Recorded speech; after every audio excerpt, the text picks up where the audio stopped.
Hello, Dominic from BMT Spain, the channel for beginners to advanced players.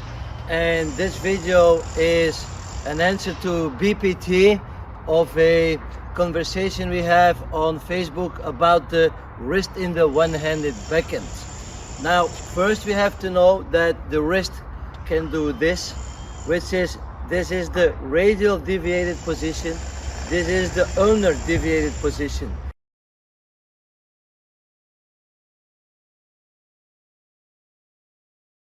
You will see this a lot in the topspin serve, where you go from radial to ulnar deviation, to get the racket up towards contact. So radial to ulnar.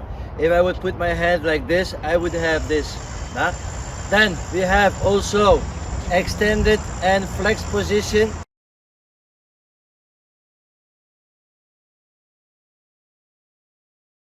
Which you will see in the forehand. Here it is in that extended position and it goes in a flexion movement forwards towards contact. Now this is important because we were talking about, is there flexion in the backhand, and is there extension, okay, or is it ulnar to radial or radial to ulnar deviation? Now normally when you have that ready position and you have the racket lying in your left hand, you take it on top. This will give you the eastern forehand grip. Now from here on, you will turn the left hand, will turn the racket straight, and now you have that eastern backhand grip.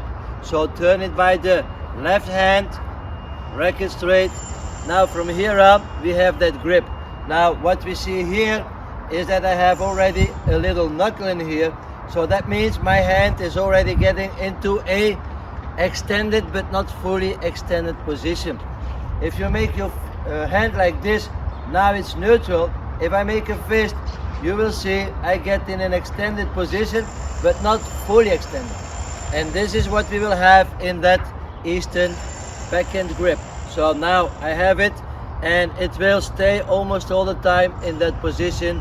It will never get in a flex position because now the racket will be in a bad position. And if I have it like this, if it's a faster ball, that can cause injuries, this will hurt. If you have more that have extended position, this is a strong position, you can have fast balls with that.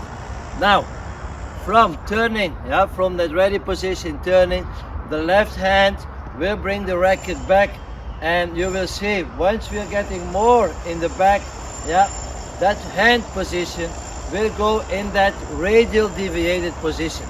So from here on, we will find the ball with the butt cap, and now when we get in close, we will turn the racket towards contact, going from radial to ulnar deviated position.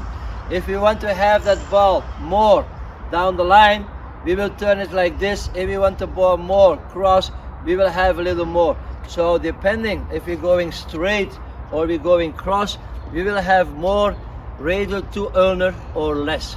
So even when we are going back here, you will see with a lot of one-handed backhand players that the racket here even opens a little bit. Now if my wrist would be in flexed position, my racket would be closed and I have to change my wrist towards contact to get it in a good position.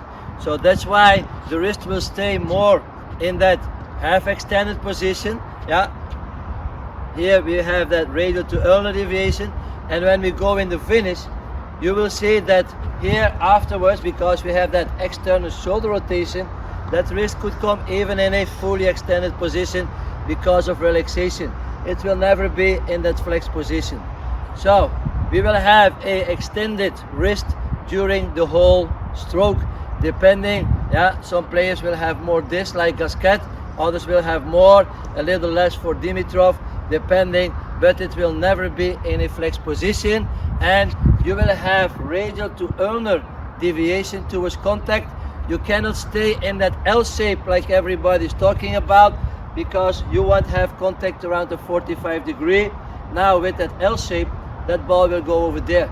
So that means if I want to stay, I should make contact here, but the moment I get here, all my power will be gone. Or I have to start to turn the shoulder, but then I will have a lot of problems with timing. So there is movement towards contact, radial to ulnar deviation, and that was the discussion.